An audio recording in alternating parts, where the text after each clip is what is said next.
G'day everyone, and welcome to another video, finally. We do apologise for the lack of content. We've just been quite busy in the workshop as of late, and obviously with Christmas New Year period, we decided to have some time off and not work on cars for a little bit, but we're back. As you can tell by the title, we bought a dyno. Our aim for the dyno at this stage is mostly for diagnostics. You know, sometimes we'll get cars in that might have a misfire or losing fuel pressure under load, things that we can't check while driving it around on the street. So we've got the dyno to imitate a road, being on the road, putting the car under load and being able to check things out.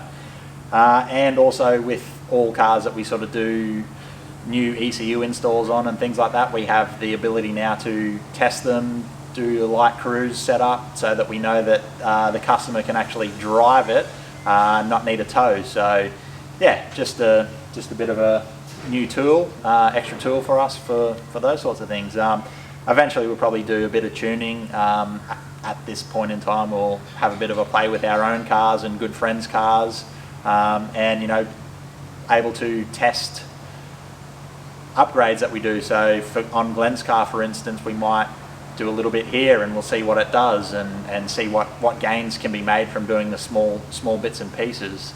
On the dyno at the moment, we have one of our customers, Chris's 2JZ VVTi converted JZA 80 Supra. Chris came to us to get some new wiring and stuff done, and obviously decided that he liked what we do and asked us if we could do some fabrication and mechanical bits and pieces on it as well. So we've just completed a new custom engine harness to suit the Haltech Elite 2000 ECU. We've installed a IC7 dash, and we've fit all the hot side up, including making a dump pipe, making an intercooler pipe made up to the Greddy intercooler kit, and a nice shiny intake pipe. We also did some fuel pumps upgrades and things like that, which we've done on Glenn's car as well. So yeah, obviously we also ran it up on the dyno to see how it goes, check the setups, everything's working, all the sensors are functioning, and yeah, make sure that it's going to be safe for Chris to drive on the street until he decides to get a full dyno tune. So we're going to get this off in a minute, and we're going to put Glenn's car on. We actually just put a catalytic converter in the exhaust system finally, and we're going to finally see if there is any improvements from the original setup, going from the 2.5 inch exhaust to a 3.5 inch exhaust, and maybe we might screw a little bit of extra boost into it, see what Glenn's happy to do. And we also have a little bit of surprise with Glenn's car. He's been a bit busy over the holidays, so we'll show you that in a sec as well, so stay tuned.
Alright, so we've got Glenn's car up on the dyno.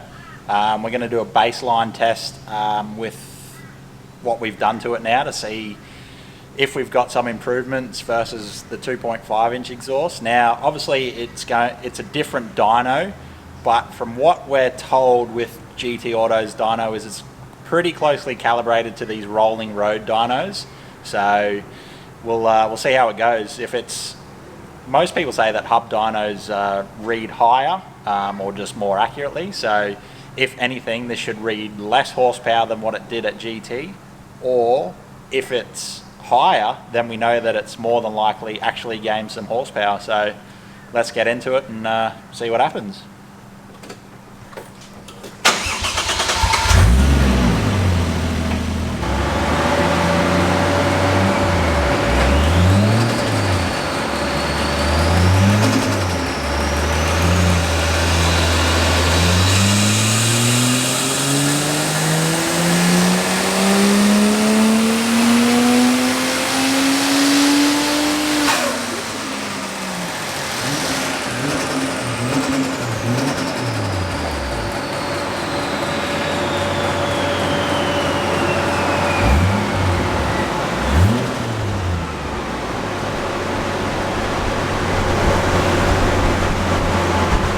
So as we can see, we've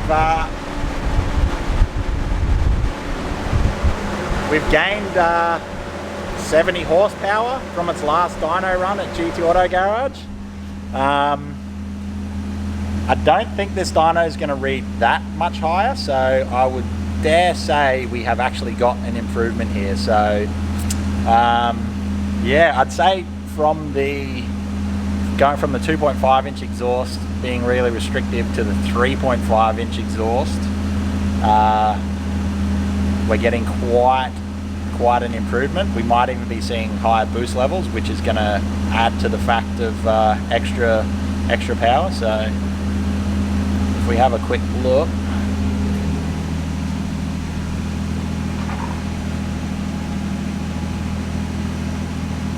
so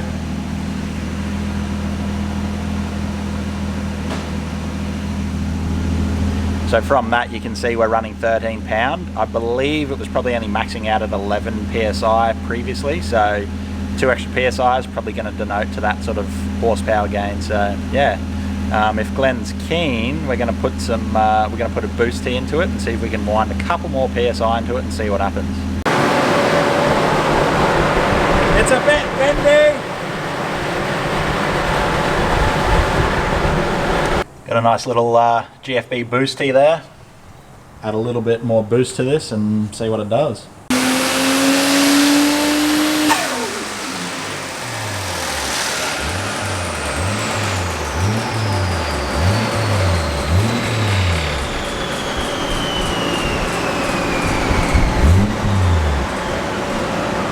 So we've got a little bit more power there. I'll hop out in a sec and we'll have a look at we'll compare the two runs and see where we have and haven't gained anything.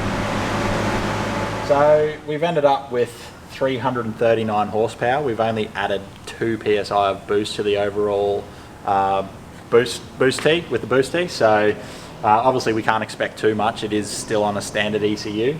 We're actually getting pretty rich up in the top end there, probably partly to do with the fact we've got a Walbro 460 in there trying to flow through a standard fuel pressure regulator, so it's probably not allowing as much fuel to return back to the tank as required. So we're a little bit rich up top, so if Glenn puts a fuel pressure reg on this, we can probably get the fuel pressure down and hopefully keep it sort of in the 11.5 sort of AFRs and maybe gain a little bit more power up the top here.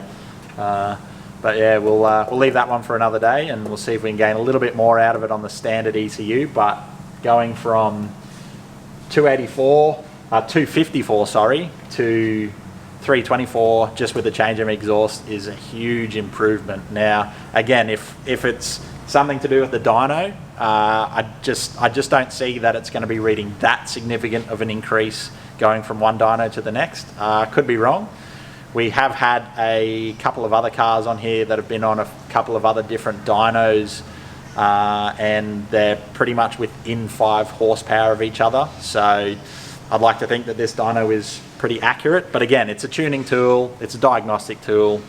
I guess at the end of the day, this just, you know, it's just a bit of a happy sort of wanky thing for Glenn to say his car makes 340 horsepower. So yeah, we'll wind a little bit of fuel out of it later on, another time, and then it's time for some actual significant upgrades and some tuning and see if we can really get some power. So yeah, thanks for watching, guys. We'll see you in the next one.